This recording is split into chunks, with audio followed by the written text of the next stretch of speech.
Assalamualaikum warahmatullahi wabarakatuh.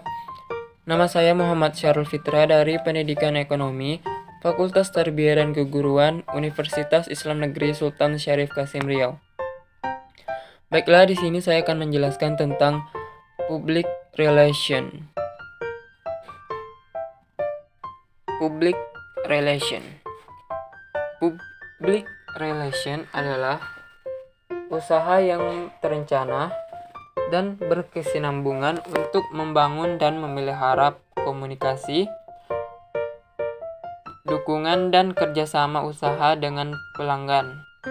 Public relation sendiri ditunjukkan untuk membantu manajemen mengetahui dan memproses pelanggan yang berkebutuhan informasi sebagai bentuk tanggung jawab untuk melayani pelanggan tersebut. Public relation juga membantu manajemen untuk mengikuti dan memanfaatkan perubahan secara efektif untuk mengantisipasi tren yang diinginkan pelanggan. Menurut Thomas, pengertian public relation adalah interaksi dan menciptakan opini publik sebagai input yang menguntungkan untuk kedua belah pihak dan merupakan profesi yang profesional dalam bidangnya, karena merupakan faktor yang sangat penting dalam pencapaian tujuan organisasi dengan secara tepat dan dengan secara terus-menerus, karena public relation merupakan kelangsungan hidup organisasi yang bersangkutan.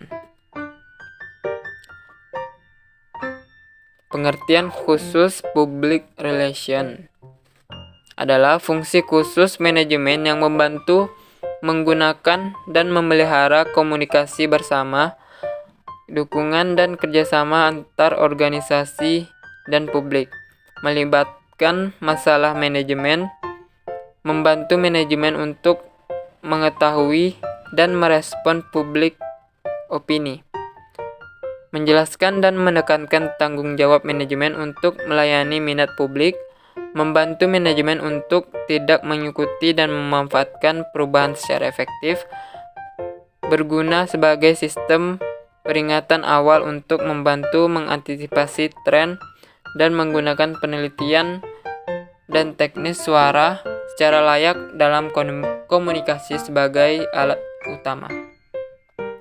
Pengertian secara umum, public relation adalah proses interaksi di mana public relation menciptakan opini publik sebagai input yang menguntungkan kedua belah pihak dan menumbuhkan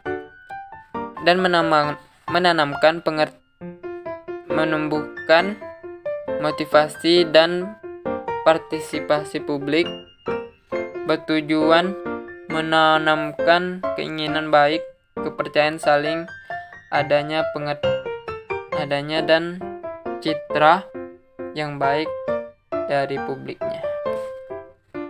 Selanjutnya, peran seorang public relation sangat dibutuhkan dalam sebuah organisasi.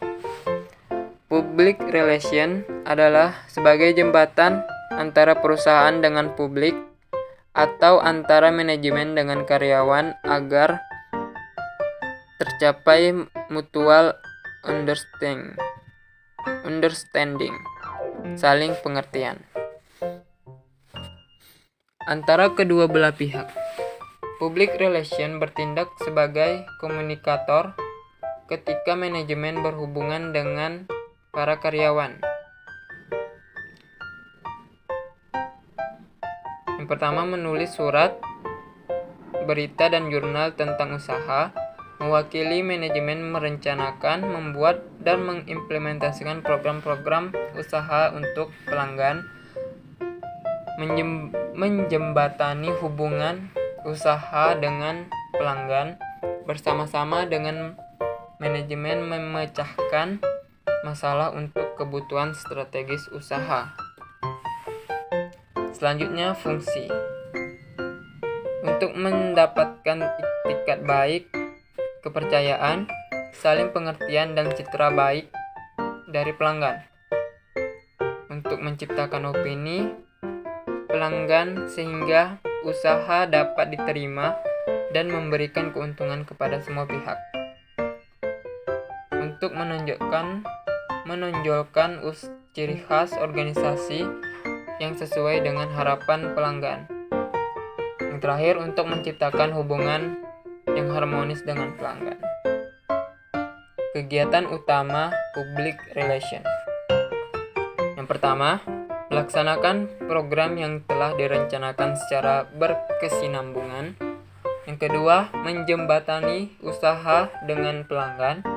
Yang ketiga, memantau pengetahuan, pendapat, sikap, dan perilaku pelanggan.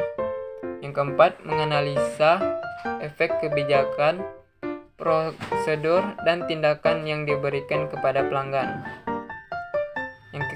Yang keempat, menyeimbangkan kebijakan, aturan, dan tindakan yang dapat menimbulkan konflik dengan kepentingan pelanggan.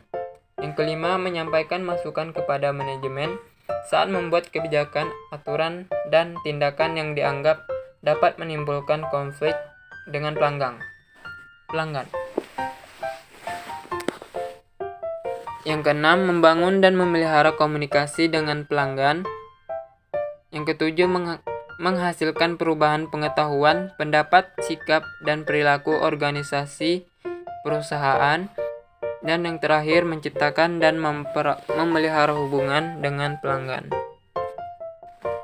Tahapan public relation. Yang pertama, mendefinisikan permasalahan atau kesempatan yang dihadapi usaha. Yang kedua, membuat perencanaan dan program untuk disampaikan kepada pelanggan. Yang ketiga, menyiapkan program-program usaha kepada pelanggan. Yang keempat, mengevaluasi perencanaan dan program yang telah dilakukan. Selanjutnya, atribut public relation. Yang pertama, mendefinisikan permasalahan atau kesempatan yang dihadapi usaha, membuat perencanaan dan program untuk disampaikan kepada pelanggan, menyampaikan program-program usaha kepada pelanggan, dan yang terakhir, mengevaluasi perencanaan dan program yang telah dilakukan. Baiklah, sekian presentasi dari saya. Apabila ada kekurangan dan kesalahan kata, mohon dimaafkan. Wabillahi taufik wal hidayah. Wassalamualaikum warahmatullahi wabarakatuh.